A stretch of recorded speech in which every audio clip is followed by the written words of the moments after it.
ফিরে এলাম বিরতির পর। 22শে শ্রাবণ কবিগুরু রবীন্দ্রনাথ ঠাকুরের প্রয়াণ দিবস। বিশ্বভারতী বিশ্ববিদ্যালয়ের নানান অনুষ্ঠানের মধ্যে দিয়ে পালিত হল এই দিনটি। শুক্রবার একগুচ্ছ কর্মসূচি বিশ্বভারতী কর্তৃপক্ষের। ভোর 5টায় গৌড় প্রাঙ্গণে বৈতালিকের মধ্যে দিয়ে শুরু হয় সারাদিনের অনুষ্ঠান। বৈতালিকের পাশাপাশি সকাল 7টায় উপাসনা গৃহে উপাসনা হয় এবং এরপর উদয়ন বাড়িতে পুষ্পার্ঘ্য নিবেদন করা হয় কবিগুরু রবীন্দ্রনাথ ঠাকুরের আসনে। বিশ্বভারতের অধ্যাপক অধ্যাপিকা থেকে শুরু করে পড়ুয়া এবং প্রাক্তনীরা কবিগুরুকে স্মরণ করে নানান অনুষ্ঠানের আয়োজন করেন এদিন।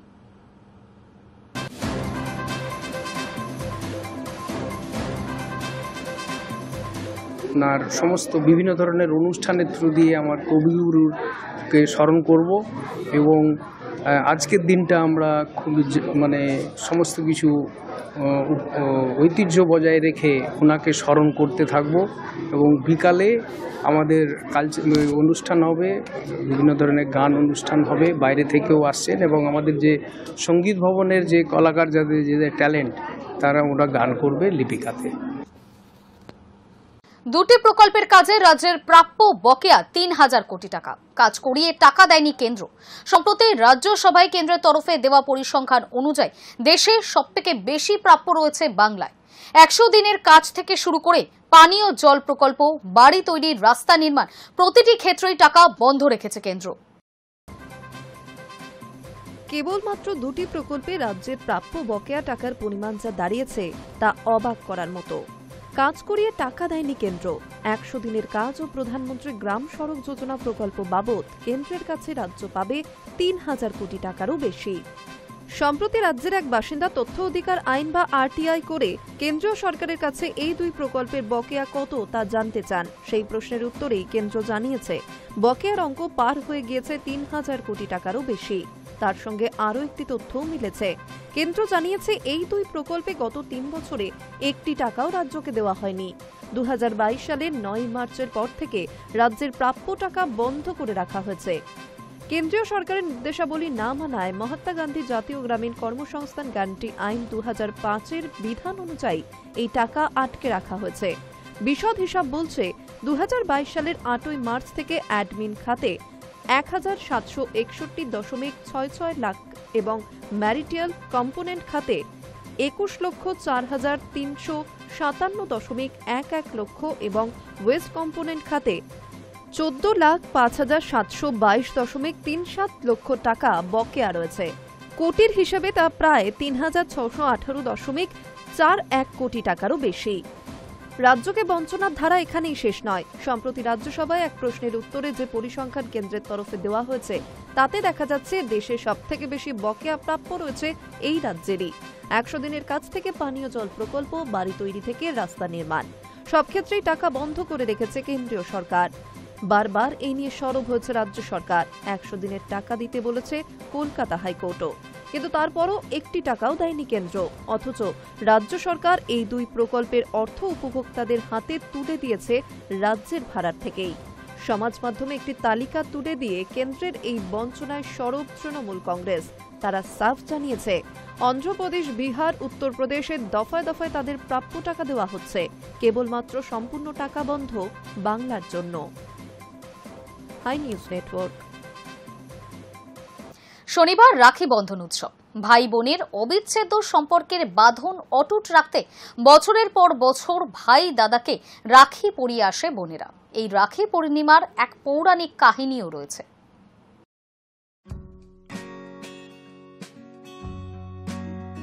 শনিবার রাখি বন্ধন উৎসব, ভাই বোনের এক অমলিন অবিচ্ছেদ্য সম্পর্কের বাঁধন। যুগ যুগ ধরে এদেশে এমনকি বিদেশে থাকা ভারতীয়রাও এই দিনটিকে উৎসবের মতো পালন করেন। এদেশের প্রায় সব বর্ণের হিন্দুরা রাখি উৎসব পালন করলেও এখন সব ধর্মের মানুষও এই অটুট সম্পর্কের রীতিকে আত্মস্থ করে নিয়েছেন। রাখি শুধু ভাই বোনের সম্পর্কের বন্ধন নয়, রাখি বন্ধুত্বের সমতার বন্ধনও।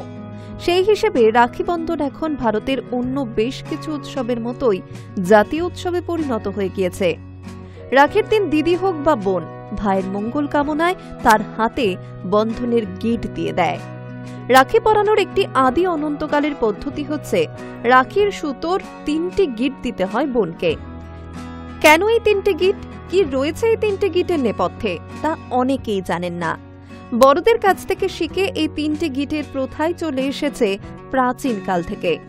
জেনে নেওয়া যাক রাখি বন্ধন সম্পর্কে আরো বেশ কিছু কথা।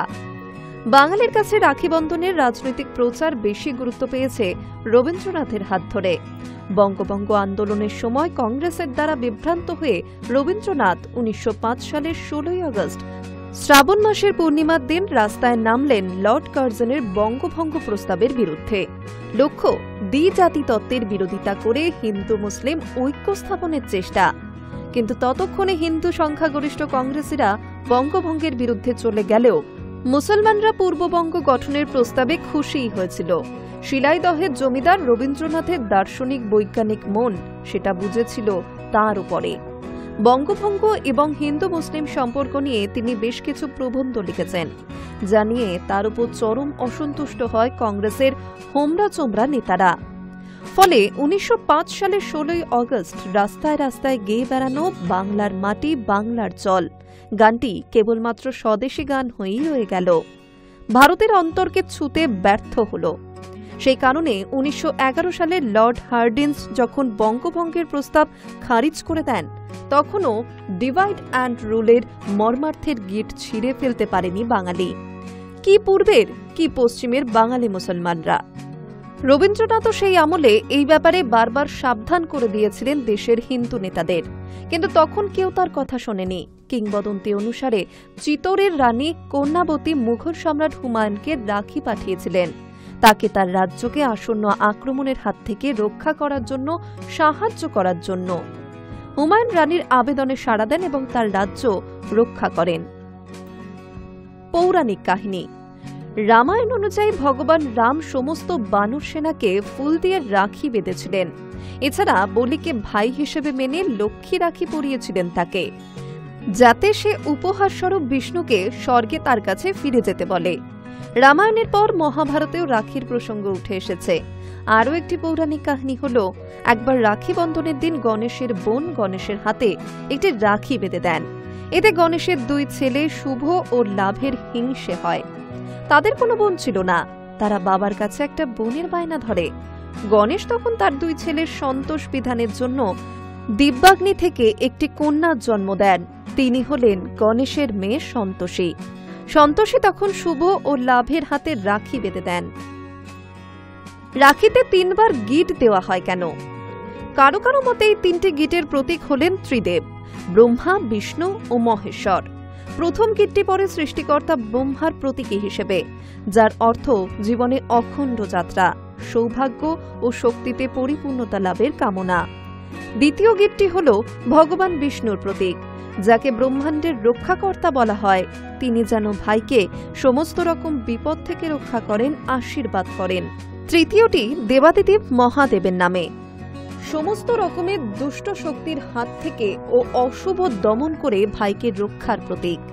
এছাড়াও এই 3টে গিঁটকে ভাই বোনের পারস্পরিক ভালোবাসা, বিশ্বাস ও সুরক্ষার প্রতীক হিসেবে মান্যতা দেওয়া হয়।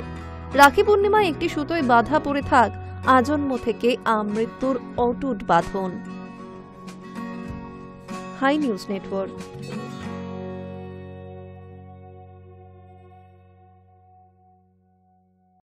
সকাল থেকে আকাশ মেঘাচ্ছন্ন, বৃষ্টি হচ্ছে একাধিক জেলায়। তবে এই বৃষ্টি থেকে এখনই রেহাই নয় বলেই পূর্বাভাস হাওয়া অফিসের। ঘূর্ণাবর্তের জেরে আগামী 1 সপ্তাহ জুড়ে রাজ্যের নানা প্রান্তে হালকা থেকে ভারী বৃষ্টির সম্ভাবনা। লাগাতার বৃষ্টির জেরে একেবারে ভরাডুবি অবস্থা দক্ষিণবঙ্গে। তবে এই বৃষ্টি এখনই যাওয়ার নয়। আবহাওয়া দপ্তর সূত্রে খবর, নিম্নচাপ অক্ষরেখা এবং একাধিক ঘূর্ণাবর্তের জেরে আগামী 1 সপ্তাহ জুড়ে রাজ্যের নানা প্রান্তে হালকা থেকে ভারী বৃষ্টির সম্ভাবনা রয়েছে। দক্ষিণবঙ্গের একাধিক জেলায় বজ্রবিদ্যুৎ সহ বৃষ্টির পূর্বাভাসও দিয়েছে আবহাওয়া দপ্তর। এর সঙ্গে থাকবে দমকা হাওয়া ও অস্বস্তিকর আর্দ্রতা। আলিপুর আবহাওয়া দপ্তর সূত্রে জানা গিয়েছে, বর্তমানে পাঞ্জাবের ফিরোজপুর থেকে অরুণাচল প্রদেশ পর্যন্ত বিস্তৃত হয়েছে একটি নিম্নচাপ অক্ষরেখা। সেই সঙ্গে বাংলাদেশ এবং অসমের উপরে রয়েছে এক জোড়া ঘূর্ণাবর্ত। এই ঘূর্ণাবর্তগুলির মধ্যে একটি পশ্চিম ও দক্ষিণ হেলে রয়েছে, যার সরাসরি প্রভাব পড়ছে গাঙ্গেয় পশ্চিমবঙ্গের উপর। শুক্রবার সকাল থেকেই দক্ষিণবঙ্গের একাধিক জেলায় শুরু হয়ে গিয়েছে বৃষ্টিপাত। আবহাওয়া দপ্তর জানাচ্ছে, পুরুলিয়া, বাঁকুড়া, বীরভূম, 2 মেদিনীপুর, 2 বর্ধমান ও মুর্শিদাবাদে ভারী বৃষ্টির সম্ভাবনা রয়েছে।